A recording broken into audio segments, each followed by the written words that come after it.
আপনি কি জানেন আপনার ব্যাঙ্ক অ্যাকাউন্টে মিনিমাম ব্যালেন্স যদি আপনি মেনটেন না করেন তাহলে চুপচাপ আপনার অ্যাকাউন্ট থেকে টাকা কেটে নেওয়া হয়?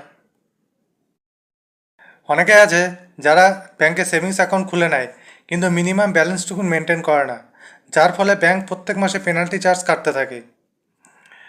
এবং একটা সময় আহ, সেই মানুষটা বুঝতে পারে না যে কখন তার অ্যাকাউন্ট থেকে 500 থেকে 2000 টাকা কেটে নেওয়া হয়েছে। তাই 3টে সহজ কাজ করুন। 1 নম্বর হচ্ছে যে অ্যাকাউন্ট ওপেনিংয়ের সময় মিনিমাম ব্যালেন্স রুল কী আছে সেটা জেনে নিন।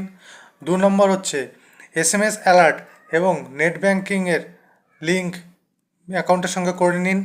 এবং 3 নম্বর হচ্ছে যদি অ্যাকাউন্টে ব্যালেন্স মেনটেন করা অসম্ভব হয়ে থাকে তাহলে সেক্ষেত্রে জিরো ব্যালেন্স অ্যাকাউন্ট আপনি আপনার জন্য বেছে নিতে পারেন।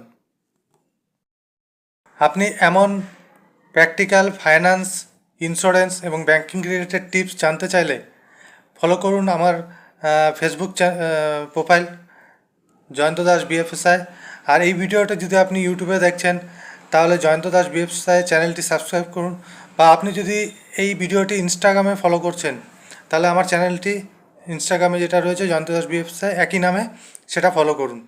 এবং যদি আপনাদের ইন্স্যুরেন্স রিলেটেড কোনো বিষয় বা আপনার যে কোনো ধরনের মানি ম্যানেজমেন্ট রিলেটেড কোনো বিষয়ে যদি গাইডলাইন প্রয়োজন হয় তাহলে ডেসক্রিপশনে আমার নাম্বার দেওয়া আছে, সেখানে আমাকে হাই লিখে যোগাযোগ করুন, আমি আপনাকে 100% সহায়তা করব। নমস্কার।